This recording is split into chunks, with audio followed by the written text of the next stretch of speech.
Hello दोस्तों, good morning. स्वागत एक बार फिर से आप सभी का एमजेटी एजुकेशन में। दोस्तों आज है संडे और संडे को होता है वीकली करंट अफेयर का टेस्ट। तो जल्दी से हो जाइए तैयार। 15 जुलाई से 21 जुलाई तक का करंट अफेयर रिवाइज करने के लिए फटाफट से आ जाओ भाई। टॉप 30 करंट अफेयर के क्वेश्चन हम लोग रिवाइज करेंगे।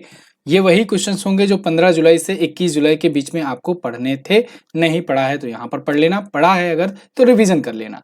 तो चलिए शुरुआत करते हैं हम लोग। एक बार से वीडियो को लाइक शेयर वगैरह सब कर दो फटाफट से। और इसकी क्विज पीडीएफ आपको तो एमजेटी ऐप पर मिलेगी ही मिलेगी। अगर आपको नहीं पता है तो एमजेटी ऐप डाउनलोड करके देखो, बहुत ही खूबसूरत सा ऐप है। हमारे पेड वीडियो कोर्सेज भी आप ले सकते हो और ई बुक भी ले सकते हो। अभी थोड़ा पेमेंट गेटवे का चक्कर चल रहा है तो आपको क्यूआर कोड भेजा जाएगा व्हाट्सएप के माध्यम से। आप इस जो आइकॉन बन करके आ रहे हैं इन पर क्लिक करिएगा, वहां से आप ई बुक और वीडियो कोर्सेज को परचेज कर सकते हो। अभी के लिए बस कुछ ही दिन की और बात है, उसके बाद मामला सॉर्ट आउट हो जाएगा। फिर आप ऐप से भी डाउनलोड या परचेज कर सकोगे। फिलहाल क्विज और पीडीएफ बिल्कुल फ्री में रहती है सभी की, चाहे डेली हो, वीकली हो, मंथली हो, तो वो सब आपको फ्री में ही मिलेगा। वो सब चीजें आप ले सकते हो वहां से। तो चलिए शुरुआत कर देते हैं हम लोग। रूल वही पुराना है कि आपको काउंट करते जाना है, स्कोर काउंट करते जाना। जितना भी आप करेक्ट आंसर यहाँ पर करो या जितना भी इनकरेक्ट करो उसको काउंट करते चलो और एंड में आपको कमेंट करके बताना है। ठीक है ना? कमेंट करके बताना है अपना स्कोर, भूलना मत, कमेंट करके जरूर बताना। चलिए तो पहला क्वेश्चन आपके सामने है। भारत सरकार ने किस दिनांक को संविधान हत्या दिवस के रूप में मनाए जाने की घोषणा की है? तो दोस्तों इमरजेंसी आप जानते हो लगा था 25 जून 1975 को। तो 25 जून को अब से मनाया जाएगा संविधान हत्या दिवस। तो ये पहली बार कब मनाया जाएगा? तो ध्यान रखना, अब इस बार तो 25 जून बीत गया है तो इसलिए पहली बार मनाया जाएगा ये 2025 में। ठीक है ना? पहली बार 2025 में 25 जून को ये मनाया जाएगा। 2024 तो बीत गया है। संविधान हत्या दिवस क्यों मनाया जाना है, कैसे मनाया जाना है, और मतलब कि इसको एक शोक दिवस के रूप में मनाएंगे, ऑब्वियस सी बात है, सेलिब्रेट तो करेंगे नहीं। तो इस पर मैंने आपको वीडियो दी थी, आप जा करके उसे देख सकते हो। आपातकाल भारत में कब से कब तक लगा था ये वाला? तो 25 जून 1975 से 21 मार्च 1977 तक, यानी लगभग 21 महीने तक इमरजेंसी लगाई गई थी। अनुच्छेद 352 के तहत राष्ट्रपति को यह अधिकार होता है कि वो राष्ट्रीय आपातकाल की घोषणा, नेशनल इमरजेंसी की घोषणा कर सकता है। दोस्तों 3 आपातकाल के प्रावधान है भारत में, एक 352, 356 और तीसरा 360। ये अनुच्छेद की मैं बात कर रहा हूं। अनुच्छेद 352 के तहत राष्ट्रीय आपात लगता है। अनुच्छेद 356 के तहत राज्यों में आपातकाल लगता है, यानी कि राज्यपाल शासन जिसे आप कहते हो या राष्ट्रपति शासन कहते हो। और अनुच्छेद 360 जो है वो वित्तीय आपात की बात करता है। आगे बात करते हैं। वैसे आप कमेंट करके मुझे बता सकते हो वित्तीय आपात कहाँ के संविधान से लिया गया था, कमेंट करके जरूर बताना। अगला क्वेश्चन, हाल ही में हुई घोषणा के अनुसार किस राज्य में पूर्वी भारत का पहला दिव्यांग विश्वविद्यालय खोला जाएगा? ये पूर्वी भारत का पहला दिव्यांग यूनिवर्सिटी होगा। तो कहाँ खोला जाएगा, कमेंट करके आपको बताना है। फटाफट से बताइए कहाँ पर। अभी वहां पर मुख्यमंत्री इस्तीफा दिए, जेल गए, फिर वापस आए और फिर से मुख्यमंत्री पद ग्रहण किए। अब तो आपको आइडिया लग गया होगा, बताइए। झारखंड। झारखंड के सीएम हेमंत सोरेन जो है पहले इस्तीफा दिए, फिर जेल गए, तो चंपई सोरेन को बना दिए थे। उसके बाद जब जेल से वापस आए तो दोबारा से वो सीएम पद की शपथ लिए हैं। तो याद रखना वहां पर दिव्यांग विश्वविद्यालय यहाँ खोला जाएगा। और इसको चंपई सोरेन, यहाँ पर जो आपको दिख रहे हैं ना, ये वहां के अभी वर्तमान में शिक्षा मंत्री हैं। अभी बीच में कुछ दिनों के लिए ये मुख्यमंत्री बने थे, तो इन्होंने घोषणा की थी। ठीक है, चलिए। तो दिव्यांग के लिए ये पूर्वी भारत का पहला होगा यूनिवर्सिटी, रांची झारखंड में खोला जाएगा। अगला, साथ ही में इन्होंने नवोत्थान छात्रवृत्ति योजना भी इसी दौरान घोषणा की है। हाल ही में स्थानीय समुदायों की मदद से जैव विविधता रिकॉर्ड वाला पहला राज्य कौन बनेगा? बताइए, स्थानीय समुदायों की मदद से जैव विविधता रिकॉर्ड करने वाला पहला राज्य कौन बना है? ये पहल शुरू हुई थी कई साल पहले और अब कंप्लीट हो गई है। स्थानीय कम्युनिटीज की मदद से, लोकल कम्युनिटीज की मदद से जैव विविधता रिकॉर्ड, बायोडाइवर्सिटी रिकॉर्ड जो है ये स्टोर किए हैं केरल। ठीक है, डी ऑप्शन जो लोग लगा रहे हैं बिल्कुल सही लगा रहे हैं। Kerala become the first state to record biodiversity with the help of local communities. Okay, ज्यादा डिटेल बताने की जरूरत नहीं है, वीकली रिवीजन है तो हम लोग आगे बढ़ते चलेंगे। अगला क्वेश्चन है, किस एआई मॉडल ने दुनिया की पहली मिस एआई ब्यूटी पेजेंट का खिताब जीता है? मिस एआई ब्यूटी पेजेंट, बताइए।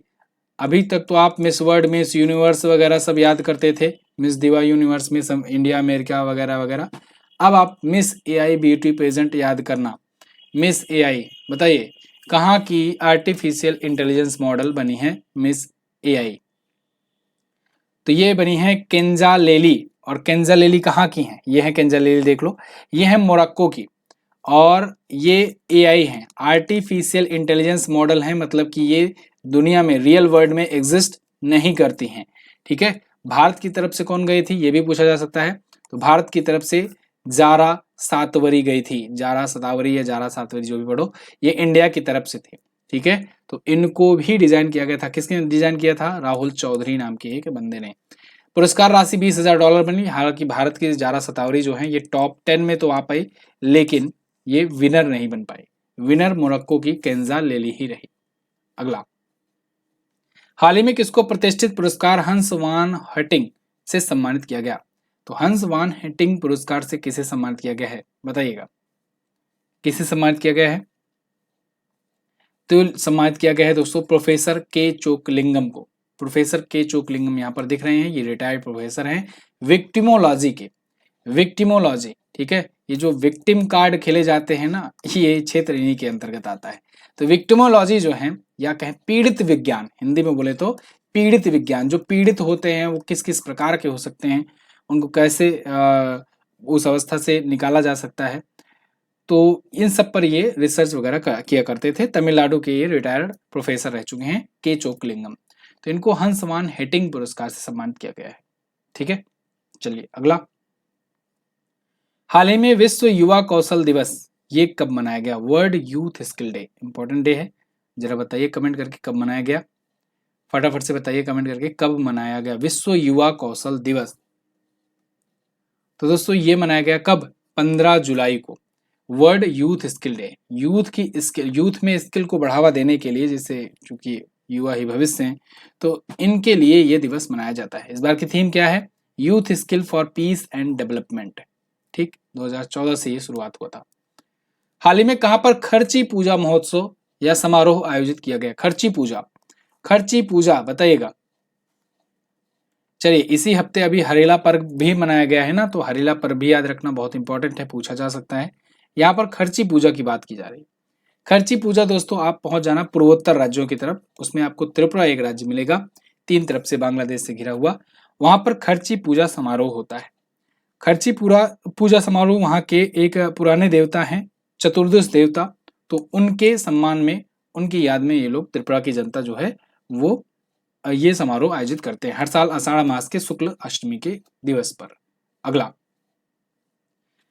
जुलाई 2024 में विंबलडन ओपन के पुरुष एकल का खिताब किसने जीता? जी हाँ, इसी वीक विंबलडन ओपन के भी विनर्स की घोषणा हुई, मतलब कि विनर्स जीते, खिताब कंप्लीट हुआ। फाइनल दोनों मतलब पांचों इवेंट का हुआ, 5 इवेंट होते हैं। एक तो होता है मेंस सिंगल, फिर होता है विमेंस सिंगल, फिर मेंस डबल्स, फिर होता है विमेंस डबल्स, और एक होता है मिक्स डबल्स। तो विंबलडन ओपन इस बार संपन्न हुआ, जो कि एक ग्रैंड स्लैम है। टोटल 4 ग्रैंड स्लैम होते हैं, आप जानते हो इसको। 4 ग्रैंड स्लैम में सबसे पहले होता है ऑस्ट्रेलियन ओपन, फिर फ्रेंच, फिर होता है विंबलडन ओपन, और चौथा होता है यूएस ओपन। तो ये विंबलडन ओपन था, जो कि सबसे पुराना ओपन है, ग्रैंड स्लैम है, और ये हरी घास के मैदान पर खेला जाता है। तो बताइए इसमें पुरुष एकल का खिताब किसने जीता है? तो अब तक तो आपने आंसर कर दिया होगा, कार्लोस अल्कराज ने।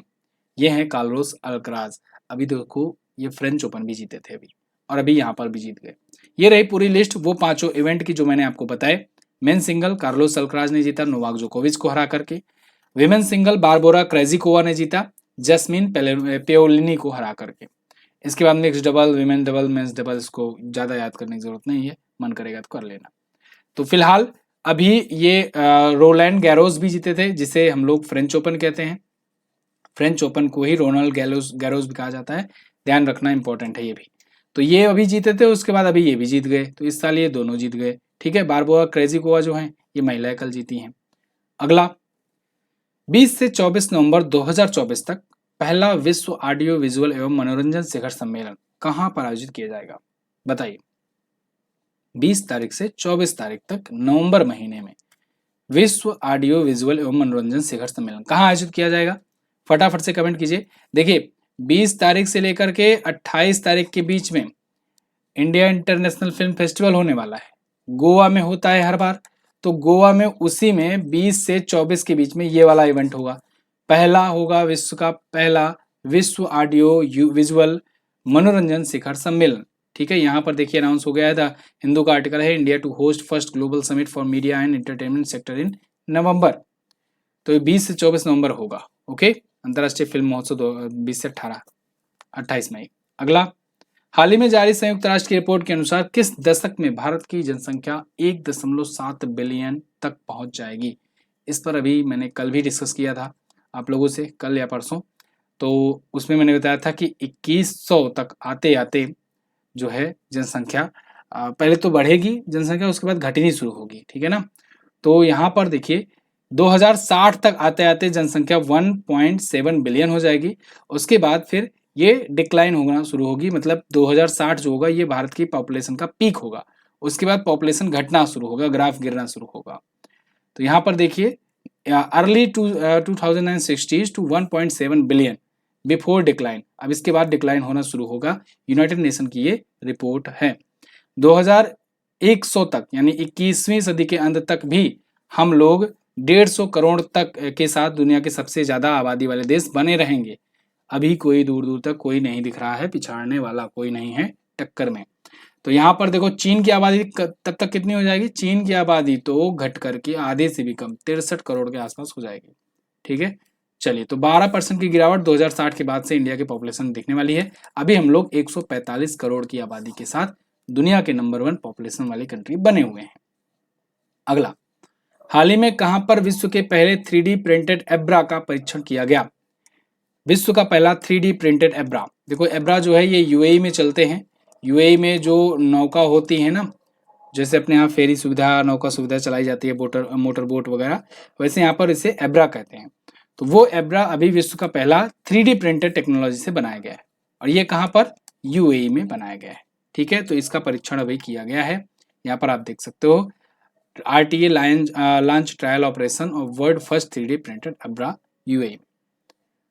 तो 11 मीटर लंबी ये है, 20 यात्री एक बार में ले जा सकती है। अगला, जुलाई 2024 में 48वां कोपा अमेरिका फुटबॉल टूर्नामेंट किसने जीता? बहुत इंपॉर्टेंट है, कमेंट करके बताइए। कोपा अमेरिका किसने जीता? एक हिंट दूं, फीफा की अभी रैंकिंग भी जारी हुई है, और फीफा रैंकिंग में वो कंट्री टॉप पर है। वैसे फीफा रैंकिंग की बात आई है तो भारत की रैंक याद रखना, 124वें पर भारत पहुंच चुकी है, और वो कंट्री है टॉप पर जिसका नाम है अर्जेंटीना, जिसने जीता है कोपा अमेरिका, और यही विनर है फीफा वर्ल्ड कप की भी। ठीक है ना, winner of FIFA world cup, इसको मत भूलना, फीफा वर्ल्ड कप। ठीक है, ऐसे लिंक करके पढ़ोगे तो सारे क्वेश्चन आपके तैयार हो जाएंगे। कोपा अमेरिका इन्होंने जीता है, दक्षिण अमेरिका कॉन्टिनेंट में है अर्जेंटीना देश। संयुक्त राज्य अमेरिका में इस बार आयोजित किया गया 48वां संस्करण था, और 16वीं बार इन्होंने जीता हुआ है। कोलंबिया को इन्होंने हराया फाइनल में। अगला, भारत सरकार द्वारा शुरू किया गया पहला राष्ट्रीय toll free anti narcotics helpline number क्या है? तो भारत सरकार ने पहली बार राष्ट्रीय स्तर का toll free anti narcotic helpline number जारी किया है। क्या है नंबर? 1933। एंटी नारकोटिक मतलब जो ड्रग एडिक्टेड वगैरह होते हैं उनको मतलब उनकी हेल्प करने के लिए ये है, और नारकोटिक कंट्रोल ब्यूरो के द्वारा भी इसमें हेल्प प्रदान की जाएगी। साथ ही साथ मानस नाम से एक ईमेल सेवा शुरू किए हैं, तो मानस ईमेल पर ईमेल भी करके थोड़ा सा सलाह वगैरह ले सकते हैं, या फिर 1933 पर कॉल करके टोल फ्री नंबर पर हेल्प ले सकते हैं। अगला, उत्तराखंड ने किस शहर में अपनी पहली बर्ड गैलरी स्थापित की? बताइए, उत्तराखंड ने अपने किस शहर में पहली बर्ड गैलरी स्थापित की है? तो ये शहर है दोस्तों देहरादून, जो कि राजधानी भी है उत्तराखंड की। उत्तराखंड की 2 राजधानियां हैं, एक है समर कैपिटल, एक है विंटर कैपिटल। तो विंटर कैपिटल है देहरादून, और समर कैपिटल है गैरसैंण। ठीक है ना, याद रखना। तो देहरादून में एक बर्ड आर्ट गैलरी यहाँ पर स्थापित की गई, जिसमें बहुत सारे जो पक्षियों की प्रजातियां हैं वो इस प्रकार से HD फिल्म में दिखाई जाएगी। अगला, अंतरिक्ष अनुसंधान के बारे में वैश्विक सम्मेलन कहाँ हुआ है? बताइए। अच्छा, एक ऐसा ही समिट हुआ था, योगा फॉर स्पेस, याद हो अगर किसको किसको याद है, कई बार मैंने रिवीजन करवाया है। योगा फॉर स्पेस, बताइए कहाँ हुआ था योग दिवस के अवसर पर? बेंगलुरु में, है ना। ये तो भारत का था, नेशनल लेवल का। लेकिन वैश्विक स्तर का अंतरिक्ष अनुसंधान के बारे में, स्पेस रिसर्च के बारे में सम्मेलन कहाँ हुआ? अभी दक्षिण कोरिया में, ठीक है। आगे बढ़ने से पहले कुछ जरूरी जानकारी दे दूं आपको ई बुक के बारे में। दोस्तों, सामान्य विज्ञान की ई बुक आई हुई है। जो लोग वीकली करंट अफेयर ही केवल देखते हैं वो लोग सुन लें ध्यान से। रेलवे के किसी भी एग्जाम के लिए आप अगर देख रहे हो तो विज्ञान का वेटेज बहुत ज़्यादा बढ़ गया है। तो ऐसे में आपको सिलेबस के अनुसार ही उतना पढ़ना है जितना आपके लिए जरूरी हो। 1100 प्लस क्वेश्चंस की ये रेलवे स्पेशल साइंस की ई बुक है। इसको आप पढ़िए, निश्चित ही आप अपने प्रैक्टिस सेट में स्कोर बढ़ता हुआ देखोगे और एग्जाम में डेफिनेटली आपको क्वेश्चन देखने को मिलेंगे, क्योंकि इसमें प्रीवियस ईयर क्वेश्चंस भी हैं, थ्योरी भी है और नए क्वेश्चंस भी हैं। इसके अलावा एक्सप्लेनेशंस भी हैं फिगर के साथ। इस नंबर पर व्हाट्सएप कीजिए। इस ई बुक को प्राप्त करने के लिए हिंदी और इंग्लिश दोनों लैंग्वेज में अवेलेबल है। इसके अलावा 6 मंथ की भी ई बुक आप ऑर्डर कर सकते हैं, ले सकते हैं। अगला, विश्व अंतर्राष्ट्रीय न्याय दिवस कब मनाया गया? बताइए। वर्ल्ड इंटरनेशनल जस्टिस डे कब मनाया गया? तो ये मनाया गया दोस्तों 17 जुलाई को। 17 जुलाई को मनाते हैं वर्ल्ड इंटरनेशनल जस्टिस डे। क्यों 17 जुलाई को? क्योंकि 17 जुलाई को ही 1998 में रोम संविधि को अपनाया गया था, जिसके तहत अंतर्राष्ट्रीय आपराधिक न्यायालय इंटरनेशनल कोर्ट क्रिमिनल कोर्ट की स्थापना की गई थी। आईसीसी का हेडक्वार्टर नीदरलैंड के हेग में है। बड़ा पूछा जाता है ये क्वेश्चन। अगला, हाल ही में किस राज्य में हरेला पर्व मनाया गया? देखो, अभी मैंने शुरुआत में इसका जिक्र किया। हरेला पर्व जो है सावन के शुरुआत का प्रतीक होता है और बहुत ही फेमस होता है। ये मनाया जाता है उत्तराखंड में। कहाँ पर? उत्तराखंड में हरेला पर्व। तो हरेला पर्व अभी मनाया गया है, इसको ध्यान रखिएगा। प्रकृति से जुड़ा हुआ ये पर्व है, सावन माह की शुरुआत का प्रतीक है। कुमाऊं क्षेत्र में, कुमाऊं गढ़वाल में ये बहुत ज्यादा मनाया जाता है। अगला, हाल ही में कहां पर एशिया की पहली स्वास्थ्य अनुसंधान प्री क्लिनिकल नेटवर्क सुविधा का उद्घाटन किया गया? एशिया की पहली स्वास्थ्य अनुसंधान मेडिकल रिसर्च वाली प्री क्लिनिकल नेटवर्क सुविधा, इसका उद्घाटन कहाँ किया गया बताइएगा? इसका उद्घाटन किया गया फरीदाबाद में, ठीक है ना। यहाँ पर देखिए, ये डॉक्टर जितेंद्र सिंह जी जो कि मिनिस्ट्री ऑफ स्टेट हैं, इन्होंने इनोग्रेट किया है pre clinical network facility at THSTI Faridabad. THSTI एक संस्था है जिसका पूरा नाम है translational health science and technology institute, ठीक है। तो ये देश की सभी छोटी बड़ी पशु सुविधाओं को अपने पास रखेगा, उनकी हेल्थ को इंश्योर करेगा, चूहा, खरगोश, गिनी सुअर, इन सभी को। Pioneer of the year health award, Pioneer of the year award 2024 किसने जीता है? पायनियर ऑफ द ईयर का अवार्ड किसने जीता है? इसको जीत लिया है किसने? ग्रेटा गेरविग ने। आपने मूवी देखी है कि नहीं पता नहीं, बारबी नाम से एक मूवी आई थी, बहुत ज्यादा प्रचलित हुई थी, ठीक है ना। बारबी नाम से मूवी थी, बहुत ज्यादा प्रचलित हुई थी। ये $1 बिलियन की कमाई की थी।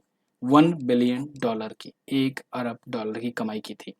तो $1 अरब की कमाई करने वाली किसी विमेन डायरेक्टर की फिल्म पहली ये थे, बारबी, ठीक है ना। तो यही डायरेक्ट की थी उस मूवी को। मूवी मेकर थी ये बारबी, फिल्म मेकर हैं ग्रेटा गैरविग। इन्होंने पायनियर ऑफ द ईयर का अवार्ड जीता हुआ है। कुछ और भी फिल्में बना चुकी हैं, लेडी बर्ड, लिटिल वीमेन वगैरह वगैरह। अगला, कजाकिस्तान में आयोजित 35वें अंतर्राष्ट्रीय जीव विज्ञान ओलंपियाड में भारतीय टीम ने कितने स्वर्ण पदक जीते हैं? कमेंट करके आप ये बताओ, तब तक मैं आपको कजाकिस्तान से एक और चीज बता देता हूँ।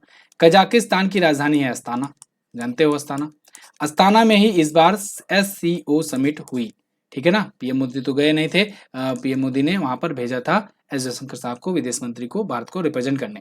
SCO समिट की इस बार अध्यक्षता किसने की? कजाकिस्तान ने, ठीक है ना। संघाई कोऑपरेशन ऑर्गेनाइजेशन की अस्ताना में हुआ है। आ जाते हैं इस क्वेश्चन पर। 35वें अंतरराष्ट्रीय जीव विज्ञान ओलंपियाड में भारतीय टीम ने कितने स्वर्ण पदक जीते हैं? तो भारतीय टीम ने 1 स्वर्ण जीता है और 3 जीता है silver. 1 gold plus 3 silver, total 4 medal आए हैं भारत के नाम, ठीक है ना। तो ये हुआ 35वां इंटरनेशनल बायोलॉजी ओलंपियाड। तो यहाँ पर देखिए 3 रजत से कुल 4 पदक आए हुए हैं। स्वर्ण पदक विजेता है वेदांत साकरे, मुंबई के हैं, जबकि ईशान पडनेकर रत्नागिरी के, श्रीजीत शिव कुमार चेन्नई के और यशस्वी कुमार बरेली के, ये तीनों रजत पदक जीते हैं। अगला, हाल ही में अंतर्राष्ट्रीय मंडेला दिवस कब मनाया गया? नेल्सन मंडेला जी के सम्मान में मनाया जाता है, बताइए। अंतर्राष्ट्रीय मंडेला दिवस कब मनाए गए? तो ये 18 जुलाई को मनाया जाता है। मंडेला को अफ्रीका का गांधी कहा जाता है। गांधी जी को अपना ये आइडियल मानते थे। अपनी उम्र के 27 साल इन्होंने जेल में गुजारे। दुनिया भर के तमाम देशों के लगभग दुनिया भर के सभी देशों के जो सर्वोच्च नागरिक सम्मान होते हैं उससे ये सम्मानित किए जा चुके थे। अफ्रीका के लोकतांत्रिक अफ्रीका के दक्षिण अफ्रीका के पहले ये राष्ट्रपति बने। इसके अलावा वहां पर ब्लैक और व्हाइट के बीच में मतभेद बहुत था, तो उसको खत्म करने में इन्होंने जो लंबा अभियान चलाया उसमें महत्वपूर्ण सफलता हासिल की। इनके कार्यों को रिकॉग्नाइज करते हुए संयुक्त राष्ट्र ने 2010 से इस दिवस को अंतर्राष्ट्रीय रूप से मनाने की घोषणा कर दी। क्लियर? इनको भारत रत्न भी मिल चुका है 1990 में। इनको नोबेल शांति पुरस्कार भी मिल चुका है 1993 में। दोनों ही क्वेश्चन कई बार एग्जाम में पूछा जा चुका है, आपको याद रखना है। अगला, जुलाई 2024 में किस राज्य सरकार ने लाडला भाई योजना लॉन्च की? तो देखिए, लाडला भाई योजना सभी भाइयों को समर्पित महाराष्ट्र के, तो महाराष्ट्र सरकार ने यह शुरू किया है लाडला भाई योजना। इससे पहले बहनों के लिए, माताओं के लिए इन्होंने शुरू किया था मुख्यमंत्री माझी लड़की बहन योजना। तो वो योजना 21 से 60 वर्ष तक की आयु की सभी पात्र महिलाओं और लड़कियों के लिए था। अब इन्होंने शुरू की है लाडला भाई योजना। ठीक है, तो यहाँ माँ का लाडला बिगड़ गया वाली बात नहीं होगी। लाडला भाई योजना है। देखिए अब क्या होता है, 12वीं पास करने वाले युवाओं को 6,000 रुपये प्रतिमाह मिलेंगे, डिप्लोमा करने वालों को 8,000 रुपये प्रतिमाह, और ग्रेजुएट वाले युवाओं को 10,000 रुपये प्रतिमाह मिलेंगे। एक्चुअली में ना मुझे हंसी इसलिए आती है, देखो कोई योजना खराब नहीं होती, योजना सभी अच्छी होती है, और ठीक है मैं योजनाओं को सपोर्ट भी करता हूँ जो भी योजना है, लेकिन मुझे हंसी इस बात की आती है कि जब भी चुनाव रहता है ना तभी इन लोग की योजना निकलती है। इसके पहले सारी योजनाएं ये लोग दबा कर रखते हैं। कोई भी पार्टी की सरकार हो, कोई भी गवर्नमेंट हो, किसी भी राज्य सरकार हो या फिर केंद्र सरकार ही क्यों ना हो, सबकी योजना तभी निकलती है जब चुनाव आने वाले होते हैं, उसके बाद फिर सब ठप। ये पता नहीं क्यों आज भी इंडिया में बहुत काम भी करता है।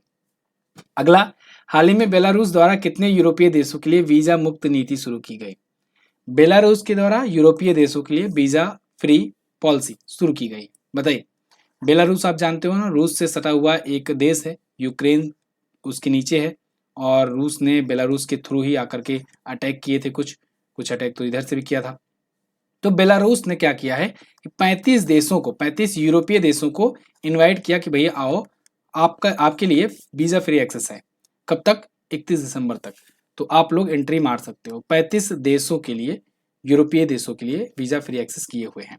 अब यूरोपीय देश मतलब वही बात हो गई, एक तरफ से तुम पहले मार के भगाओ, फिर उसके बाद फिर आमंत्रण भेजो कि नहीं नहीं भाई आओ, इज्जत से आओ। अभी रसिया यूक्रेन जब युद्ध चल रहा था तो रसिया पर जब सैंक्शंस लग रहे थे उसमें बहुत सारे सैंक्शन बेलारूस पे भी लगे थे। ठीक है, क्योंकि बेलारूस खुला सपोर्ट कर रहा था रसिया का। तो यहाँ पर देखिए ये इनवाइट तो किए हैं, देखना होगा अब कितने लोग जाते हैं, कैसे जाते हैं। बेलारूस की राजधानी मिन्न होती है और बेलारूसी रूबल यहाँ की करेंसी होती है। अगला, किस जहाज को पूर्वी बेड़े के सर्वश्रेष्ठ जहाज का पुरस्कार दिया गया है? बताइए, कमेंट करके बताइए फटाफट से। आईएनएस लग जाए तो इंडियन नेवल शिप, और आईसीजीएस लग जाए तो इंडियन कोस्ट गार्ड शिप होता है। ये तो मैं आपको कई बार बता ही चुका हूँ। यहाँ पर पूर्वी बेड़े के सर्वश्रेष्ठ जहाज का पुरस्कार किसे मिला है? आईएनएस दिल्ली को मिला है। ठीक है, आईएनएस दिल्ली एक जहाज का नाम है। वैसे ऐसा मत समझना कि आईएनएस दिल्ली है तो मतलब दिल्ली से बना करके गया हुआ है या दिल्ली में काम करता है, ऐसा नहीं है। नाम दिए जाते हैं। आईएनएस कावेरी आप सुने होंगे, कवारती सुने होंगे। ठीक है, अलग अलग शिप के नाम रहते हैं। तो यहाँ पर इसे best ship of eastern fleet award मिला हुआ है। इसके अलावा कवारती को भी कार्वेट, ओपीवी और एलएसटी की श्रेणी में सर्वश्रेष्ठ जहाज मिला है अवार्ड इसका। अच्छा, भारतीय नौसेना के अभी नए अध्यक्ष बन गए हैं। भारतीय थल सेना के भी नए अध्यक्ष बन गए हैं। चलो थल सेना वाले नए अध्यक्ष का नाम बता दो कमेंट करके। नौसेना के तो एडमिरल दिनेश कुमार त्रिपाठी जी हैं। थल सेना के बताइए नए अध्यक्ष कौन बने हैं? जनरल मनोज पांडे जी के बाद में वो बने हैं, बताइए कौन है। अगला, हाल ही में आयोजित विश्व जूनियर स्क्वैश चैंपियनशिप 2024 में सौर्य बाबा ने कौन सा पदक जीता है? देखिए, ये करंट अफेयर जो है ना, ये बड़ा मतलब रोचक चीज है। आप अगर 15 दिन के लिए करंट अफेयर छोड़े तो बहुत सारी चीजें बदल जाएंगी और आपको पता भी नहीं चलेगा। आपको वही पुराना वाला याद रहेगा, आपको वही पुराना याद रहेगा, आप वही समझते रहोगे, और ऑप्शन में आपको पुराना वाला भी नाम मिलेगा, नया वाला भी नाम मिलेगा, और आप वहां पर गलती करके आ जाओगे। इसीलिए करंट अफेयर में रेगुलरिटी बहुत ज़्यादा जरूरी है। अभी जो लोग बहुत सारे लोग हैं जो मनोज पांडे जी को याद करके चल रहे होंगे पिछले 1 महीने में, अगर करंट अफेयर नहीं पढ़े होंगे, जैसे कुछ लोग होते हैं ना कि सोचते हैं करंट अफेयर क्या, करंट अफेयर तो मैं लास्ट दिन में पढ़ लूंगा या मैराथन देख लूंगा। वो लोग ऐसे बेसिक से क्वेश्चन जो पूछे जाते हैं ना, आप लोग सोचते हो कि एग्जाम दे के आए सर इसने बहुत इजी इजी पूछा था कि बताइए भारतीय थल सेना के अध्यक्ष कौन है। कुछ महानुभाव लोग वो भी गलत करके आ जाते हैं कि भारतीय थल सेना के अध्यक्ष कौन है, इसीलिए एग्जामिनर बड़ा चालाकी से पूछता है। अभी तो मैं अभी ईमानदारी से पूछ लूं तो भारत के सभी राज्यों के सभी मुख्यमंत्री नहीं बता पाएंगे लोग। ठीक है, बहुत सारे ऐसे लोग हैं, मैं ये नहीं कह रहा हूँ सभी लोग, लेकिन बहुत सारे ऐसे लोग हैं, अभी उनसे पूछ लो उड़ीसा का मुख्यमंत्री कौन बना है, नहीं बता पाएंगे। अगला, विश्व जूनियर स्क्वैश चैंपियनशिप 2024 में सौरभ बाबा ने कौन सा पदक जीता है? तो इन्होंने कौन सा पदक जीता है बताइए। ये मैं मतलब आलोचना नहीं कर रहा हूँ, रियलिटी से थोड़ा रूबरू करा रहा हूँ, क्योंकि यहाँ पर करा दूंगा जो ज़्यादा सही रहेगा, फायदेमंद रहेगा। एग्जाम में जब आप अपनी रियलिटी से रूबरू होगा तो घाटा हो जाएगा। चलो, तो इन्होंने जीता है ब्रॉन्ज मेडल। ठीक है, विश्व सौरभ बाबा। इंपॉर्टेंट क्यों है? इंपॉर्टेंट ये इसलिए है क्योंकि ये केवल दूसरे भारतीय हैं जिन्होंने जूनियर स्क्वैश चैंपियनशिप में अभी तक कोई मेडल जीता है। इनसे पहले 2014 में एक मेडल आया था भारत को, कुश कुमार के नाम, उन्होंने भी ब्रॉन्ज जीता था, और दूसरा मेडल इनके नाम आया। ठीक है, तो जूनियर विश्व चैंपियनशिप में वुशु चैंपियन है, विश्व नहीं, वुशु चैंपियन, वुशु एक खेल होता है, सॉरी स्क्वैश में विश्व चैंपियन है ये, तो ये पहले खिलाड़ी बन गए हैं। ठीक है, चलिए अगला। हाल ही में पीएम मोदी ने कहां से कहां तक की भारत की सबसे लंबी और सबसे बड़ी शहरी सुरंग का शिलान्यास किया है? तो इसको तो मैं कल के ही वीडियो में आपको बताया था। पीएम मोदी जी ने अभी हाल ही में थाणे बोरीवली जो सुरंग है, जो कि शहरी सुरंग है, भारत की सबसे बड़ी शहरी सुरंग और सबसे लंबी शहरी सुरंग मानी जा रही है, इसका शिलान्यास किया है, मतलब इस पर अब काम शुरू होगा। ठीक है, फाउंडिंग स्टोन इन्होंने रखा है। मुख्यमंत्री यहाँ पर आपको एकनाथ शिंदे दिख रहे हैं, डिप्टी सीएम देवेंद्र फडणवीस दिख रहे हैं, और पीएम मोदी, ये लोग फोटो खिंचा रहे हैं। ठीक है, तो यहाँ पर इन्होंने इसका शिलान्यास किया है। तो शिलान्यास किया मतलब काम शुरू होगा, और 2028-29 तक ये बन करके तैयार होगी, उसके बाद पब्लिक के लिए खोली जाएगी। 11.8 किलोमीटर की इसकी लंबाई है, 16,600 करोड़ रुपए का ये प्रोजेक्ट है, बना रहा है मुंबई महानगर क्षेत्र विकास प्राधिकरण। 1 घंटे की दूरी 12 मिनट में। ठीक है ना। अगला, हाल ही में जारी फीफा पुरुष रैंकिंग में भारत किस स्थान पर है? अभी बीच में ही मैंने आपको बताया, भारत आ गया है अपने बहुत ज्यादा गिरी हुई पोजीशन पर, 124वें नंबर पर। भारत ने एक बहुत ही दिग्गज, बहुत ही स्टार खिलाड़ी जो है अपना खो दिया है, उन्होंने संन्यास ले लिया है। सुनील छेत्री जी 6 जून को रिटायरमेंट ले लिए। बहुत सारे लोग सुनील छेत्री की वजह से फुटबॉल वाली टीम को पहचानते थे भारत के। तो यहाँ पर देखिए फीफा पुरुष रैंकिंग में 124वें पर भारत है, फर्स्ट पर अर्जेंटीना है, सेकंड पर फ्रांस है, थर्ड पर स्पेन है। स्पेन काहे लिए है भाई? स्पेन ने अभी जीता है यूरो कप, यूरो कप ये जीता है। अर्जेंटीना टॉप पर है, ये हालांकि जब से फीफा वर्ल्ड कप जीते ये तब से ही टॉप पर थी, लेकिन अभी इसने कोपा अमेरिका जीत लिया है तो और भी टॉप पर है। फ्रांस जो है ये सेकंड पर है, जब ये फीफा वर्ल्ड कप हारी थी तब से सेकंड पर है। अगला, तो ये वही चीजें हैं जो मैंने आपको बताया। एशिया में अगर भारत की रैंक पूछी जाए तो एशिया में 22वें स्थान पर है, वैसे टोटल ओवरऑल में पूरी दुनिया में 124वें स्थान पर भारत है। 9वां महिला एशिया क्रिकेट कप कहाँ हुआ? आगाज होते ही भैया पाकिस्तान को पटक दिए। 9वां महिला एशिया क्रिकेट कप बताइए कहाँ हुआ? ये हुआ श्रीलंका में शुरू, श्रीलंका में हो रहा है पहला मैच। अभी देखिए भारत पाकिस्तान से हुआ और पाकिस्तान को बुरी तरीके से हरा दिया गया। यहाँ पर ये भारतीय टीम की कप्तान है हरमनप्रीत कौर जी। अच्छा एक चीज और देखो, भारत ने ना अभी तक 8 संस्करण हुए, क्योंकि ये वाला 9वां है जो शुरू हो रहा है, तो 8 संस्करण में भारत ने 7 जीते हैं और बांग्लादेश की टीम ने 1 जीते हैं, बाकी कोई टीम अभी तक जीती ही नहीं है। ठीक है, एशिया कप की यहाँ पर बात हो रही है महिलाओं की। तो भारत मौजूदा चैंपियन भी है, श्रीलंका को हराकर पिछली बार ट्रॉफी जीता था हम लोगों ने, और पिछली बार आयोजन बांग्लादेश में हुआ था, अब की बार आयोजन श्रीलंका में हो रहा है। अगला, 28 जुलाई को पता चल जाएगा कि इस बार का चैंपियन कौन है। अगला, 100% हाइड्रोजन से चलने वाली दुनिया की पहली वाणिज्यिक यात्री नौका कहाँ लॉन्च की गई है? बताइएगा। 100% हाइड्रोजन से चलने वाली वाणिज्यिक कॉमर्शियल यात्री नौका, कॉमर्शियल पैसेंजर फेरी, ये भी अमेरिका के सैन फ्रांसिस्को में शुरू की गई है। सी ऑप्शन जिन्होंने लगाया बिल्कुल करेक्ट लगाया। World first hydrogen powered commercial ferry launch in San Francisco. अच्छा, एक एक इतिहास से क्वेश्चन ले लें। सैन फ्रांसिस्को में किस पार्टी की स्थापना हुई थी? बताइएगा। भारतीय स्वतंत्रता संग्राम के दौरान किस पार्टी की स्थापना हुई थी सैन फ्रांसिस्को में? कमेंट करिएगा, इंतजार रहेगा आपके आंसर का। एमवीसी चेंज जो है ये इसका नाम है और दुनिया की पहली वाणिज्यिक यात्री नौका है। 75 यात्री को एक बार में लेकर जा सकती है। ये सेवा 6 महीने तक मुफ्त रहेगी। अच्छा, जिनका मतलब जो लोग सही आंसर करेंगे ना, उनके कमेंट को मैं हर्ट दे दूंगा, तो बाकी लोग आंसर जिससे समझ पाए। बहुत लोग पूछते हो ना सर, आप क्वेश्चन पूछते हो तो आंसर नहीं बताते हो। भाई अगर आंसर तुरंत बता देंगे तो क्वेश्चन पूछने का मतलब नहीं रह जाएगा। कैसे पता लगेगा कि आप लोगों ने सही आंसर किया है या आंसर सुन करके आंसर किया है? तो थोड़ा सा दिमाग लगाओ। जो लोग सही आंसर करेंगे उनको मैं हर्ट दे दूंगा, बाकी लोग समझ जाया करेंगे।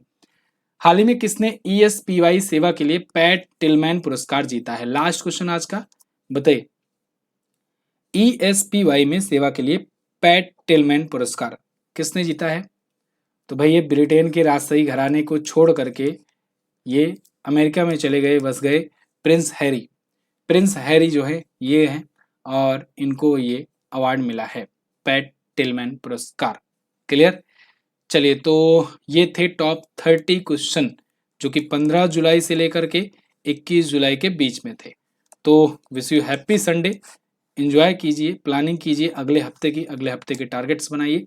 अगले हफ्ते आपको कैसे तैयार होना है, किस प्रकार से प्रिपेयर करना है, रफ्तार कितनी देनी है, ये सब लेकर के आप चलिए। और बहुत जल्द आपके सामने भी हम आएंगे। अभी तो मतलब लगे हुए हैं किसी कामों में, बताएंगे आपको सब कुछ। तो पूरी तरीके से एक्टिवली आ नहीं पा रहे हैं, जुड़ नहीं पा रहे हैं, लेकिन जुड़ेंगे, जल्द ही जुड़ेंगे। यहाँ पर कुछ महत्वपूर्ण दिवस हैं, इनका आप रिवीजन कर सकते हो, स्क्रीनशॉट ले लेना, पढ़ लेना। और ये कुछ आयोजन सम्मेलन है जो मैं छोड़े जा रहा हूँ आप लोग सबको पीडीएफ के लिए। तो पीडीएफ भी पढ़ लिया करो, पीडीएफ आपको टेलीग्राम पर मिलेगी और इसकी क्विज भी लगा लिया करो, क्विज आपको एमजेटी ऐप पर मिलेगा। ठीक है जी, तो एमजेटी ऐप पे आप डाउनलोड करके रखो, पीडीएफ भी रखो। ये प्रमुख महोत्सव हैं, देखिए सारा कुछ मैंने आपको दे दिया है फ्री में। तो चलिए, और अर्धवार्षिकी आ गए हैं, जिनको लेना है अर्धवार्षिकी करंट अफेयर हिंदी और इंग्लिश दोनों लैंग्वेज में, इस नंबर पर व्हाट्सएप कीजिए 7235939467। बहुत बहुत धन्यवाद। और अपना स्कोर करके बता दो जल्दी से, कमेंट करके फटाफट से स्कोर बता दीजिए। स्कोर कमेंट करके बता दीजिए फटाफट से, ईमानदारी से भाई, कोई बेइज्जती वाली बात नहीं है, स्टूडेंट की कोई इज्जत नहीं होती है। ठीक है, तो आप बिल्कुल ईमानदारी से बताइए जितने सही हुए हैं, क्योंकि जब आप जितना आपका कम रहेगा उतना ही ज़्यादा आपको सुधार करने की आवश्यकता है, तो उतना ही आप ज़्यादा सुधार करने की क्षमता भी रखते हो। ठीक है, तो ये भी ध्यान रख करके आप कमेंट कीजिए। कोई दिक्कत वाली बात नहीं है, शर्म वाली बात नहीं है, जो है रियल बताओ। ठीक है, थैंक यू सो मच। जय हिंद, वंदे मातरम।